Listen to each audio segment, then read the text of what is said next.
Okay, hello everyone. This is my review of Darling the Franxx, the anime, or it's more like a refutation of some of the criticisms on the show that I've seen on the internet.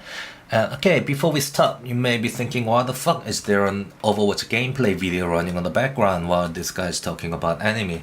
There are reasons, but for now, let's just put it this way. The shit I heard being said about Darling the Franxx makes me do face palms.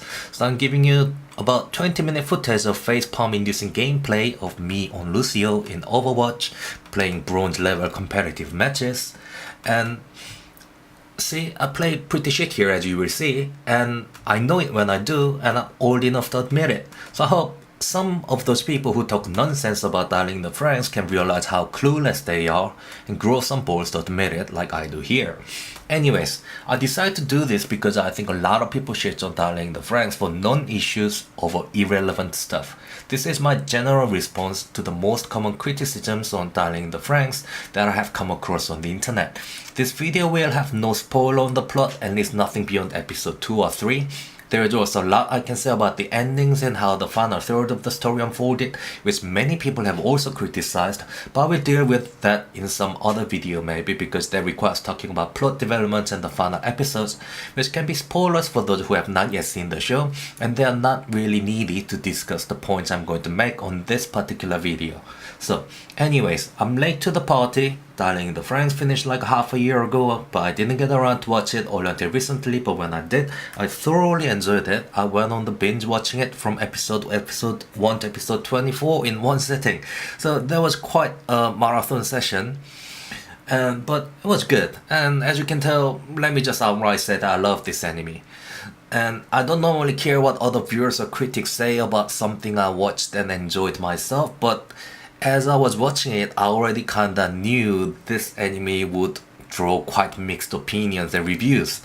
So I was curious what people might have actually said after I finished the anime, and so I went onto the internet and I looked for some stuff, and there are a lot of stuff I found which I wanted to directly address. So, there are some very common topics that most critics of this show tend to bring up. Fair enough, everyone's entitled to their opinion, even if that's wrong. I mean, you can be wrong, but you can still say it if that's what you think. But kids deserve better, because they should at least be given two arguments to look at. I haven't found any article or blog that directly addresses and refutes the main criticisms made on DarliFra by its critics. So here it goes. But let me start it off with a silly example. I mean, this may sound stupid, but it will give you some clue on how and why I see the whole thing in general. Imagine you have found a Japanese AV, adult video that is, you should know, that you really like. You like the actress, you like the actions, you like the ridiculous and contrived settings as they tend to have. Basically it turns you on and you have a hell of a good time watching it. Then you see someone write in the comment section of a Pornhub or whatever, look, this AV does not explore the depth of BDSM relationships. Or they say like, watch this other anime, other AV from 1990 with terrible resolution because this much better version or representative of the genre. And they talk about, look, this AV only shows like a cliche male, dominant male and submissive female stuff. They should, what could have been more creative? And I'll be like, what in the fuck? So I will start with the number one most common critic on this show from this angle. The shot framing and sexual innuendos, and just the outright silly sexualization of the whole male-female pilot thing. Fuck Hanzo. But anyways, guess what? Nobody needs to be told that there is a shot framing going on here, the way female characters' bodies are shown in the driving positions. Nobody needs to be reminded that there are sexual innuendos here. In fact, everyone who criticized the show on this point clearly say that the shot framing and innuendos are cringe-inducingly obvious and overt. And there you have the first problem. Why the fuck are you commenting on something that is so fucking obvious? If you can see it, everyone else can see it. We've all seen it. It's fucking obvious what DarliFra is doing here. That's why I brought it up, the silly Japanese AV example before. It's like watching an AV and saying, wow, look at these positions this man and woman get into. I don't like the implications here. What fucking implications? You look at the way the male pilot rides the female pilot is, you can just say it outright, this is a fucking doggy style position. What more do you want to say or read about it? Fuck Kanji almost died there, okay? But anyways, we survived. It looks like we're gonna take the point. But anyway, so see, an anime does not have to make profound philosophical or social statement with every single scene in its series. Complaining about the male-female writing setup for piloting the Franxx is like complaining why does Saber need a penis in a vagina to get her mana. And they even call Shiro the master and Saber is the servant. A king of legend turns out to be a teenage girl that materializes herself as a servant, and she needs a master to fuck her, and her master turns out to be some Japanese high school nobody. I mean, this is basically how I see the whole male rights female to pilot the mecha thing in DarliFra. It's not something serious, profound, or deep in any way. It's just straight from ROG tradition. But some people ask, like, doesn't this go against the plot of Darling in the Franxx? Isn't it hypocritical they portray these adults in the anime as abusing kids in puberty? It's something evil. But at the same time, they are over-sexualizing these characters in the scenes as kind of like a fan service. And I read so many arguments along that line, and my answer is no. Let me drink that coffee, but anyways, yeah. So when you're talking about hypocrisy just in general, or some sort of logical failure, you're assuming number one, there's an intended argument, and number two, contradictory evidence shown. What is the intended argument of Darling in the Franxx? What has it done that runs contrary to what it's trying to say?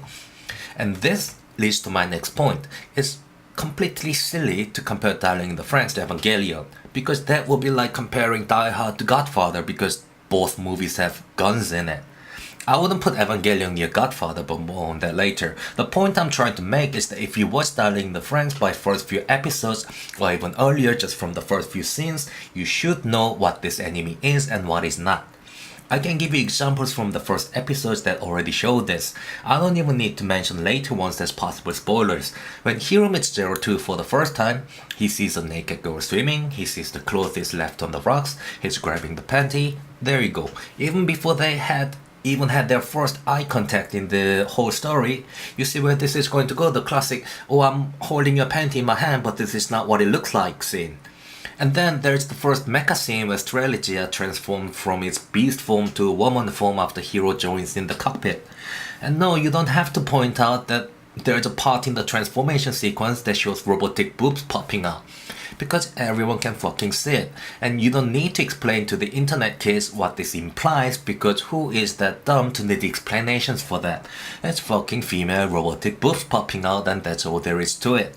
You look at actual mechas more and the tone becomes more evident.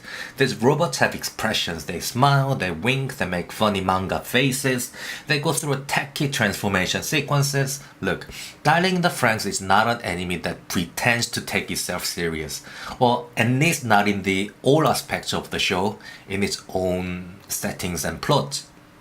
At this point, any critic of Darling in the Franxx for its objectification of sex, females and whatever, hypocrisy, flaws in its internal logic or whatever, when you talk about it, it's just stupid. Darling in the Franxx does not hide its sexual innuendos. Everyone who criticizes the show says that. They are not trying to hide anything. Darling in the Franxx does not try to make their mecha into some generation-defining icons. So when you say any of its silly moments like this contradicts their actual plot or seriousness, you simply don't get it. And you should stop watching anime and just go read Dostoevsky instead of as like some serious literature if that's what you want. And I say that as someone who actually loved reading Dostoevsky. And I would like to say a few things about Evangelion actually. I mean, I'm old enough that Evangelion series wasn't even finished by the time I was out of teenage. Well, here's an old man lecturing you. So anyways, look, I'm Lucio and I'm the only one contesting here, and we probably lose that point. Yes, and we do. Anyways, so what I'm trying to say is that Evangelion is not all that. Evangelion was a great anime in many ways. I don't dispute that. But the symbolisms and philosophical ideas or whatever deep stuff people attribute and praise the series for is nothing special. Having a massive white half-torso figure with spears on his body hanging on a cross is not the pinnacle of some deep symbolism in anime history. And Zele is not the only secret organization or villains or whatever in anime manga history to talk about their views on humanity and what should be done with that. It's not some mind-blowingly deep stuff that some people make it out to be. And in fact, here's the funny thing. People undoubtedly noticed and they talk about Papa and the rest sitting around in the high chairs with masks, wearing robes, and pretty much set up talking like the Zele from Evangelion, and this seemed to have triggered many people in a few different ways. Number one, they thought it was a straight rip-off. Number two, they saw this was a kind of like a cue to compare Darling the Franxx to Evangelion. It's like, look, I mean, they're making the animation look similar or same as Evangelion, so they must be trying to do the same thing. I mean, that's kind of stupid logic, but that's what some people think. And number three, somehow this means that Darling the Franxx was taking itself as seriously as Evangelion seemed to have done when it was running all those years ago. You see, you immediately see the logical flaws here. Just because someone makes something look like one thing, it does not mean they want that thing to be the thing. Okay, that sounds stupid, but you use the actual example here. You know, just because Trigger makes Darling the Franxx look like Evangelion, it doesn't mean they want Darling the Franxx to be some kind of serious animation like Evangelion. So that's why I said what I said before, and we go back to what I was saying earlier about Darling the Franxx not taking shit as seriously as some people make it out to do. It is blatantly obvious what Darling the Franxx has elements of similarity to Evangelion, what it sets out to do, and how it defines itself as a type of anime is totally different. And that's why I used the example of Die Hard versus Godfather before. I mean, one is an action blockbuster. It was intended to be that way, it was made, and it was successful that way. And another one was a movie that was directed, acted, and edited with quite different artistic goals. Look, there I was typing, why the fuck do we have 3 supports, and I get slapped on my back with a tracer pistol. But anyways. That's basically what it's like. If you want to continue to compare Evangelion to Darling the Franxx, the more appropriate analogy is something like comparing Star Wars and Star Wars. Nobody shits on Star Wars by comparing it to Star Wars because they are not meant to be same, or Star Wars is not meant to be serious challenger to Star Wars. I mean, as far as I can see, any reference or note to Evangelion that Darling the Franxx makes is pretty obviously tongue-in-cheek, and or is done with more humor than Evangelion had. I mean, finally, people just assume too much going into this anime, like what this anime will, or even worse, should be. Most critics of Darling the Franxx didn't like the way the whole thing unfolded. Obviously, I guess that's why they didn't like it. But consider this. These guys making the anime of such scale are experienced. I mean, I'm not even going into whether they are more experienced than average viewership like you or me, or compared to other studios or whatever. I mean, that is the truth. I mean, they know more about animations than you, but it's a bit patronizing to say that you won't like it. I mean, that's the truth, you won't like it, but there are other ways for me to put it, so I'll put it in some other way, okay? What I'm trying to say is that people who write these kind of scripts, write and direct these animation scripts, they have read and watched mind-blowing number of anime and manga. They know what they are doing. You may not like it, but you can bet and be sure that however the anime's plot unfolded or whatever the world setting it was, the whole thing was as intended. For me, when you watch an anime like this and makes arguments like they're contradicting themselves, or certain ways they portray their characters in certain scenes are not in line with what the anime is trying to say, that's not only naive, but it's disrespectful to the creators. If the plot development you personally don't like, which is okay, then you should be thinking, why did they do this? The creators must have spent hours and hours to arrive at the decision to take the plot into certain direction. You may not like the direction, and you may not think it's a good idea, but they thought about it at least as much as you have done, that nevertheless they made the decision to take it into that direction. So, I mean, you can say it's not to your taste, but to say it's shallow or thoughtless or whatever, because based on whatever your own personal preferences, That's not really giving fair chance to the anime and its creators, and not just giving fair chance, but it's just not giving the respect. But anyways, and one of the common and what I find to be the most ridiculous critic made on Darling in the Franxx is that it doesn't know what it's trying to be. I mean, one of the title of the review of the anime I've done was actually said this is what happens when an animation has a existential crisis, like as to say it doesn't know what it's trying to be. They say it's like an anime that's like mumbo jumbo of mecha, sci-fi, romance, whatever, and somehow shit don't fit and they contradict each other. But the biggest irony is that people who say this, they are the ones who do not get what Darling in the Franxx is.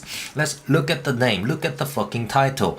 Darling in the Franxx. Read that again, Darling in the Franxx. Now, imagine if Evangelion was called Darling in Eva, or if Gundam series came out with the name Darling in Gundam, or another one of Trigger Zone, Darling Gridman.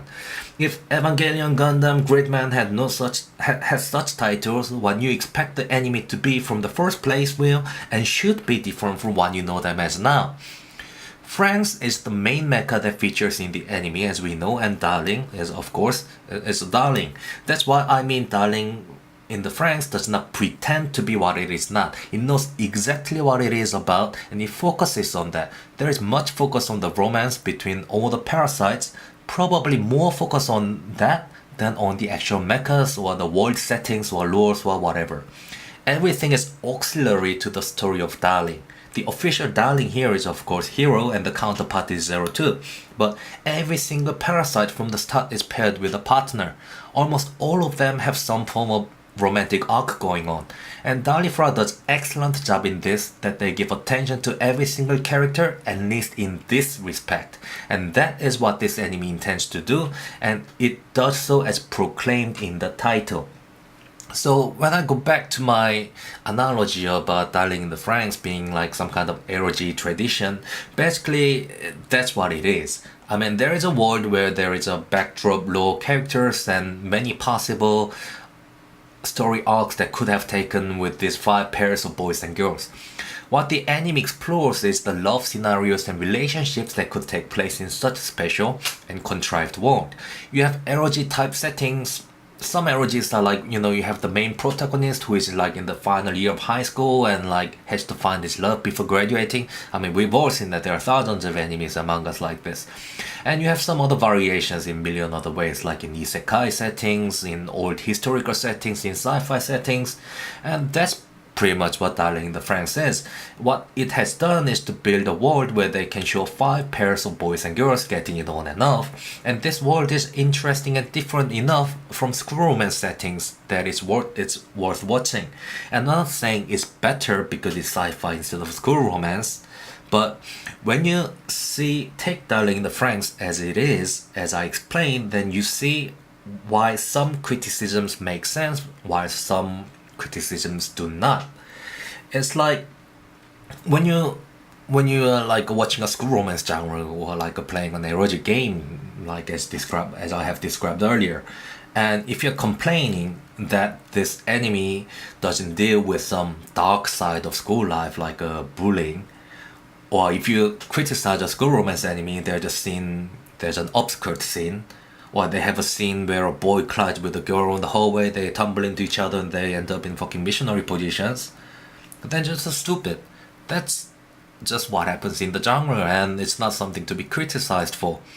And Darling in the Franxx laid out all its ingredients clearly from the start. These boys and girls in their puberty, they have not received any sex education. They have sexual desires unlike the adults of the future who do not have them anymore according to the plot, and they are continuously put into sexual positions, literally, every time they ride Franxx. They cohabit in this small house, and even in outdoors they're cramped in the very limited area called birdcage.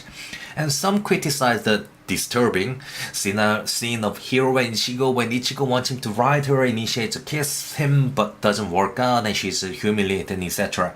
I mean, I found this one article where the writer was talking about how it was so humiliating and degrading to show Ichiro to be put into this situation where it's like almost like it's her fault that her male counterpart failed to get it up, so to say.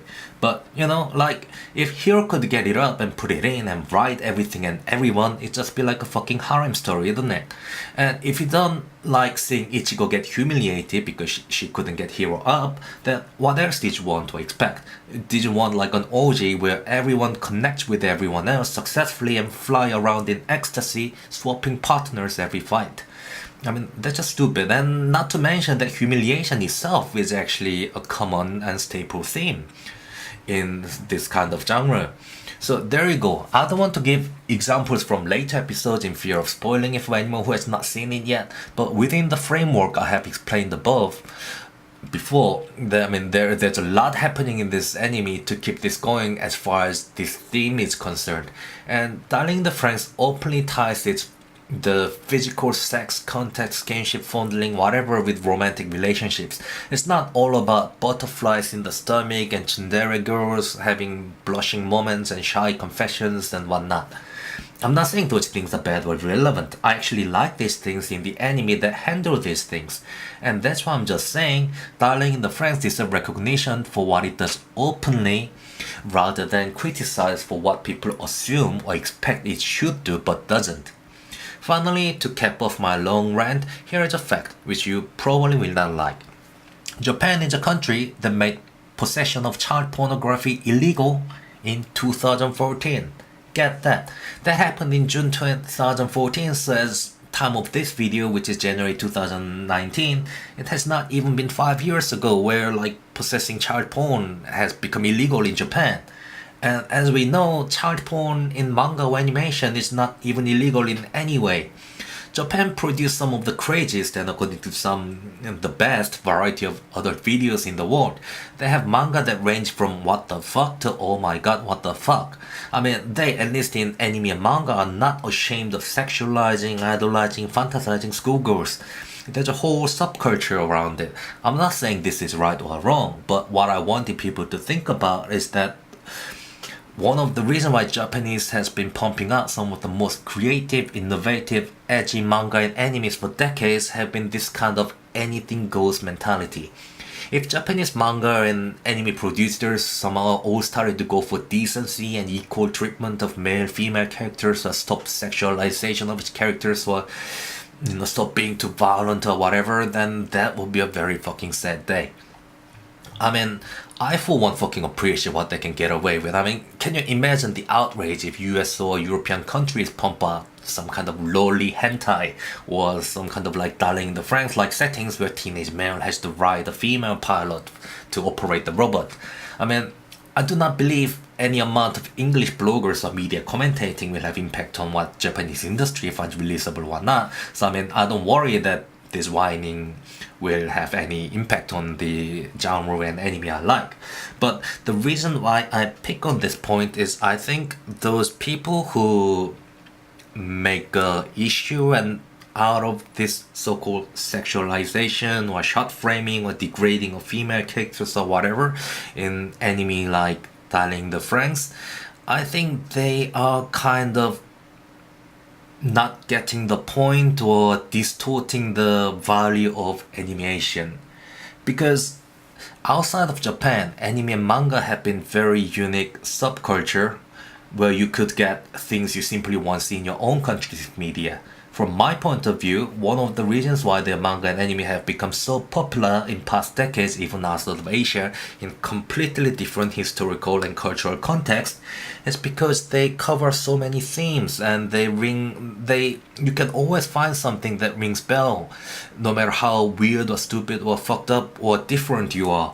I mean, the raw angst and the reality of sexual drive, perversion, and extreme case of school bullying, or the social pressuring, psychology, whatever, these things are not covered very well in Western media, especially for young people. Many stuff that Japanese anime and manga depicts so graphically, and some people say is done inappropriately, is something taboo to publish or air in many countries. But the beauty of Japanese animation is no matter how stupid or perverted or fucked up you are, you will find a character in Japanese animation or manga that you can identify with. So just fucking appreciate it. The fact that Darling the Franxx can make this ridiculous and but for some people fun settings like male has to ride a female to pilot the mecha and the degrading shot frames etc. is something to be celebrated. I love them for what they have done. They are unashamed about it, they are not pretentious, and they're explicit. Applaud them, I love them for it. That's it.